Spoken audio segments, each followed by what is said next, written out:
Hello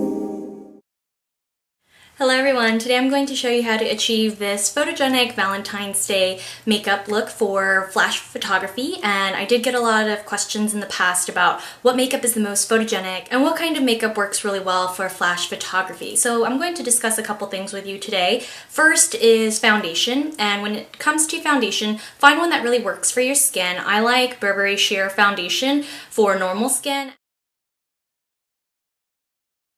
The bottom line is you want a foundation without SPF because it will flash back, and that's what causes that ghostly face where you see all this white with a bit of color from the eyes and the lips, and you don't want that, obviously. Especially if you're on a nice romantic date or out with your girlfriends for Singles Awareness Day instead of Valentine's Day. Whether you are light-skinned or dark-skinned, this makeup will be pretty photogenic because I did use purple, which tends to be more of a neutral instead of a brown. It's a nice way to add color, but it looks good whether you're light-skinned, medium-skinned, or dark-skinned. So purple is a great choice, and I kept the pinks pretty neutral as well. So obviously you can go as bold or as soft as you would like. I kind of chose to go the middle route, and I made it a little smoky, but it's still nicely soft and blended and not too much color all over the eye. Just make sure you avoid SPF in any of your products, and I personally find that matte skin with a highlighter works best. And don't forget to sculpt and wear false eyelashes. Those are definitely the keys to more wearable makeup that photographs well. So again, I do explain most of the things in the tutorial, but I also wanted to let you know that I am wearing a little bit of glitter on the eyes today, and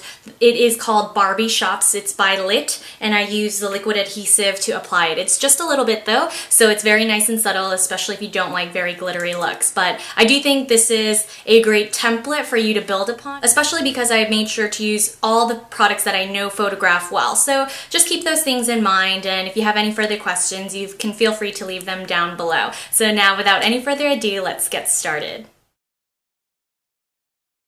So as usual, we're going to get started with the complexion first. I'm going to use my Temp2 base, and usually I don't use a foundation primer, but when I'm being photographed, I like to use this smooth and matte primer. And for foundation, I'm going to use my Burberry Sheer Foundation in Trench, number 5. I squeeze the primer out, and then I use my fingertips to apply it.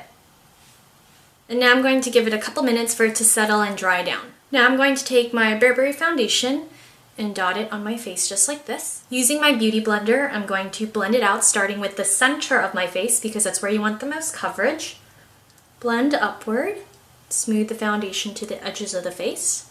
Now I'm going to use my MAC Pro Longwear Concealer to cover some blemishes, and I like to use a finger to pat this in. Patting some into my chin, where my trouble spots are. Now I'm going to top off my complexion with the Tom Ford Traceless Stick Foundation as a concealer used under my eyes. And a little of this product goes a long way, so I just pat it underneath the eye socket and blend out slowly, getting the corners of my eyes because that's where I really need the brightness. Because flash photography can really accentuate dark circles, it's very important that you do wear concealer. I'm going to use my Bobbi Brown Sheer Loose Finish Powder in Pale Yellow.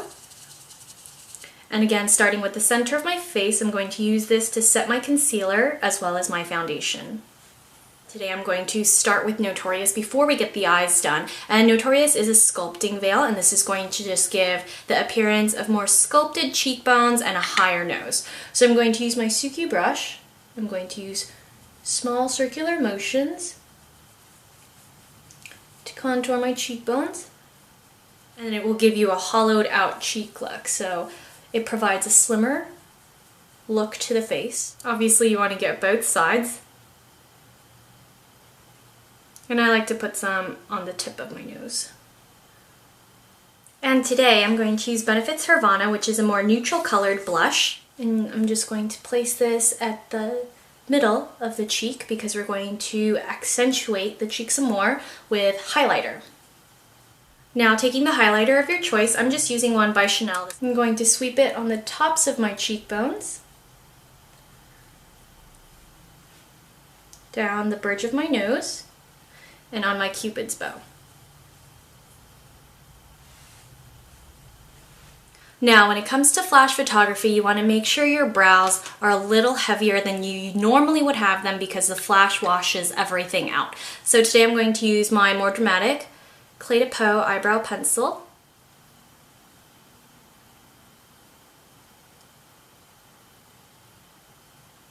I'm going to begin with my favorite eye primer. Now I'm going to take this rose gold and gold. Using whatever you have, just mix two of these similar shades. I'm going to place this in the crease area as a transition color. And taking more of the rose gold, I'm going to place it in the inner corner. Now I'm going to take this Sparkly Purple by Bobbi Brown and planting it firmly on the lid, I'm going to bring it in towards my eye.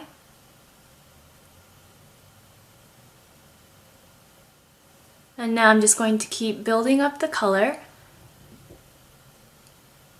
And you want to pat instead of push to avoid fallout. Now I'm going to take Beautiful Iris by MAC, and I'm going to pat this generously on the inner half of the lid. And then taking Idle Eyes by MAC, pat this in between the two colors as a transition. Now I'm just going back and intensifying the purple. Then I'm going to take one of my favorite Pearl Glide liners by MAC, and this is in the limited edition color Designer Purple. But whatever purple eyeliner you have on hand should work. And I'm just going to rim the lower lash line. You're not supposed to use these in your waterline because of the glitter content.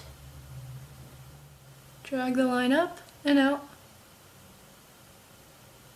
Now using my 3 eyeliner pencil, which I just reviewed on the blog, so you can check out swatches as well as other colors there.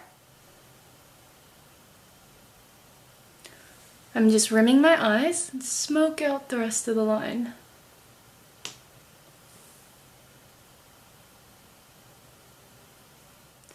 Now last but not least, I'm going to pull the eye forward and line the inner corner. And now that the liner is complete, I'm going to go ahead and curl my lashes and put on some falsies. And now that the lashes and mascara are on, I'm going to add a little bit of glitter. This is a pastel multicolored glitter by Lit. And I'm just going to pat this into the inner corner of the eye and onto the inner corner's lower lash line. And that, ladies and gentlemen, is the final look for the eyes. Now I am going to share 2 different lip looks with you, one's softer and one's a little more fun. So I'm going to use a soft pink that has a lustrous finish. And if you want the eyes to be the highlight, you can use this as a more natural contrast to the sultrier Smoky eye look. But if you want something a little bit more fun and you don't want as much focus at the top of the face with your eyes, you can use something like this by Burberry. This is one of their new spring lip glosses. It's a very bright color. It's in number 19. And use this in the center of your lips. And I like to rub it in with a finger, but of course you can use a lip brush if you'd like. So I hope you guys like the look. It's definitely something that I don't take the effort to go all the way through and wear all this much makeup at once especially, but this is definitely a very photogenic makeup, and the brighter lips do tend to photograph a little better, so just keep that in mind. You can always just wear the brighter color in the center of your lip and keep the rest of the lip really nice and naturally pink like I did with the Girl On lipstick. So again, just some ideas for more photogenic makeup, and false lashes are a must for photography. I really feel like they open up the eyes a little bit more and give you more shape to the eyes, especially if you like to elongate the way I do. So thanks so much for tuning in, and I hope you guys have a wonderful Valentine's Day. As always, thanks so much for tuning in, and I'll see you all very soon. Bye.